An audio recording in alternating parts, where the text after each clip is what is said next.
Chromosomal theory of inheritance, इसमें क्या था, मेंडल ने 1865 में अपना वर्क पब्लिश किया था जो कि अनरिकॉग्नाइज था 1900 तक। 1865 में पब्लिश किया था लेकिन वो 1900 तक अनरिकॉग्नाइज क्यों था? क्योंकि जो उस टाइम पे कम्युनिकेशन था वो इजी नहीं था जैसे कि आज के टाइम पे। Concept of genes as stables as discrete unit that controls the expression of trait and the pair of alleles do not blend was not accepted as continuous variation seen in nature। तो gene का जो concept था वो controlled करता था traits के expression को, allele pair को, जो कि ब्लैंड नहीं हो रहे थे, डू नॉट ब्लैंड मतलब मिक्स नहीं थे, जो कि was not accepted as continuous variation, एक कंटिन्यूस वेरिएशन को एक्सेप्ट नहीं कर रहा था जो कि हमारे नेचर में देखा जा रहा था। और जो उसने बायोलॉजी में मैथमेटिक्स का अप्रोच यूज़ करा था वो काफ़ी न्यू था और कई बायोलॉजिस्ट को, उस टाइम के बायोलॉजिस्ट को अनएक्सेप्टेबल था। फाइनली उस आगे क्या हुआ, जो मेंडल का वर्क था उसने क्या सजेस्ट किया था, जो फैक्टर्स मतलब जो कि जीन्स थे वो डिस्क्रीट यूनिट थे। He could not provide any physical proof for existence of factors के एग्जिस्टेंस के लिए उसने कोई फिजिकल प्रूफ नहीं दिया था और वो किसी चीज़ के बने हुए हैं वो नहीं बता पाया था। 1900 में 3 साइंटिस्ट आए थे, डीवरीज, कॉरेंस और वॉन टेशमार्क। उन्होंने अलग अलग रीडिस्कवर करा था मेंडल्स के वर्क को, ठीक है, किस पे, इनहेरिटेंस ऑफ कैरेक्टर। ऑल्सो उसी टाइम पे माइक्रोस्कोपी में एडवांसमेंट हुआ था। तो साइंटिस्ट जो थे उनको काफ़ी क्लियरली सेल डिवीज़न ऑब्जर्व हो गया था जो कि लीड कर रहा था discovery of structure in nucleus, जो कि that appears to be double, जो कि न्यूक्लियस का जो स्ट्रक्चर था जो कि क्या दिख रहा था, डबल मेम्ब्रेन दिख रहा था और जो just before cell division divide कर जा रहा था, सेल डिवीज़न के जस्ट पहले डिवाइड कर रहा था, जिसको हम क्या कहेंगे, क्रोमोसोम्स। क्रोमोसोम्स वो कलर्ड बॉडीज़ हैं जो कि स्ट्रेन करने के बाद ही विजुअलाइज होती हैं। अब 1902 में जो क्रोमोसोम मूवमेंट था during meiosis has been worked out. Meiosis के दौरान क्रोमोसोम का मूवमेंट देखा गया था। अब जो सटन एंड बोवरी थे, Walter Sutton and Theodor Boveri, उन्होंने क्रोमोसोम के बिहेवियर को नोट करा था जो कि पैरेलल था जीन के बिहेवियर के, and use chromosome movement to explain Mendel's law. और उन्होंने मूवमेंट ऑफ क्रोमोसोम को यूज़ करके, क्रोमोसोम के मूवमेंट को यूज़ करके मेंडल्स के लॉ को एक्सप्लेन किया था। 2 alleles of a gene pair are located on homologous site on homologous chromosomes. Homologous chromosomes की होमोलॉगस साइट पे 2 एलील्स एक जीन पेयर के लोकेटेड होते हैं। अब जैसे कि ये जीवन है, जीवन फेज़ के बाद जो क्रोमोसोम्स हुए वो डबल हो गए थे। जीवन फेज़ के बाद G2 फेज़ में वो डबल हो गए थे, मतलब डबल तो वो S फेज़ में हो जाते हैं, वो हम आगे फर्दर चैप्टर्स में पढ़ेंगे। G2 में क्या हो गया, ये डबल हो गए क्रोमोसोम्स। मियोसिस 1 के एना फेज़ में ये bivalent.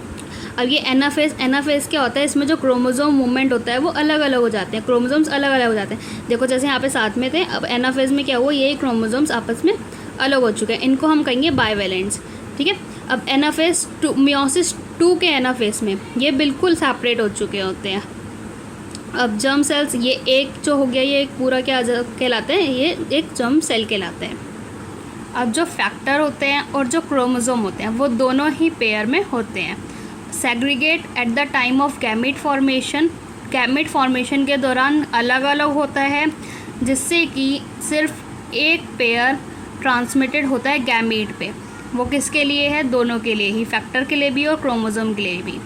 Independent pair segregate independently of each other. Independent pair मतलब जैसे कि T और Y, ये बिल्कुल अलग अलग हैं, तो इनका जो सेग्रीगेशन है वो एक दूसरे पे बिल्कुल भी डिपेंड नहीं करता, तो वो फैक्टर्स के लिए है।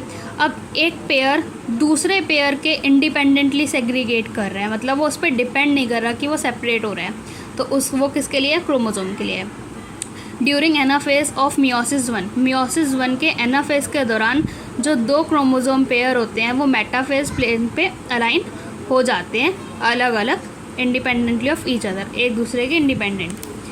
अब इसकी जो 2 पॉसिबिलिटीज़ हैं इसमें, अब देखो ये जो लॉन्ग ऑरेंज है ये शॉर्ट ग्रीन है, लॉन्ग येलो और शॉर्ट रेड है सेम पोल पे है, long orange, short red, long yellow, short green, ये जो है सेम पोल पे हैं। अब इसमें हम अगर देखें मियोसिस 1 के एनाफेज में, ये मियोसिस 1 के एनाफेज में थोड़े थोड़े अलग हो गए, ठीक है। अब मियोसिस 2 के एनाफेज में क्या होगा, ये वो सेम पोल पे थे, अब सेम पोल से हट जाएंगे। ऐसे मियोसिस 2 में भी होगा, सेम पोल से हट जाएंगे। उसके बाद ये जो पूरा आ गया, ये क्या हो गया, जर्म सेल्स। ऐसे इसके यहाँ जर्म सेल्स आ गए। क्या है, किस चीज़ का डायग्राम है, एक independent assortment of chromosomes, chromosomes का इंडिपेंडेंट असॉर्टमेंट।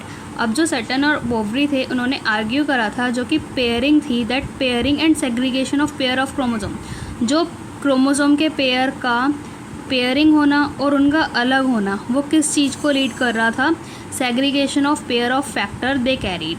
वो जो भी फैक्टर, वो पेयर ऑफ फैक्टर दे वो कैरी कर रहे थे, उनके सेग्रीगेशन पे वो लीड कर रहा था वो चीज़, ठीक है। Sutton united knowledge of chromosome segregation, so Sutton ने क्या करा था, जो क्रोमोसोम सेग्रीगेशन था उसकी नॉलेज को इकट्ठा करा था विद मेंडेलियन प्रिंसिपल्स, मेंडेलियन के प्रिंसिपल्स के साथ, और उसको बोल दिया था chromosomal theory of inheritance. Theory का जो एक्सपेरिमेंटल वेरिफिकेशन था क्रोमोसोमल थ्योरी ऑफ इनहेरिटेंस का, वो हमें थॉमस एंड मॉर्गन ने दिया था एंड हिज कलीग्स, ठीक है। जिसकी वजह से क्या होता, lead to the discovery that the basis of variation that sexual reproduction produced. अब मॉर्गन ने क्या करा था, उसने कुछ टाइनी फ्रूट फ्लाइज पे वर्क किया था, जिसको ड्रोसोफिला मेलनगास्टर कहते हैं, which were found very suitable for such studies, जो कि काफ़ी इन स्टडीज़ के लिए काफ़ी सही पाया गया। जो उसने क्या करा, इनको ग्रो कराया एक सिंपल सिंथेटिक मीडियम में लेबोरेटरी के लिए। वो अपनी जो उनकी जो लाइफ साइकिल होती थी, वो अपनी लाइफ साइकिल 2 वीक्स में कंप्लीट कर लेते थे, और एक सिंगल मेटिंग में ही काफ़ी large number of progeny flies produced होती थी। अब इसमें जो मेल था, काफ़ी मतलब मेल और फीमेल काफ़ी आसानी से डिस्टिंग्विश करी जा रख सकते थे। मेल जो था वो काफ़ी छोटा था, और जो फीमेल थी वो बड़ी थी। Has many types of heredity variation seen with low power microscope, एक छोटे से लो पावर माइक्रोस्कोप से भी काफ़ी हेरिडिटी वेरिएशंस दिख रहे थे।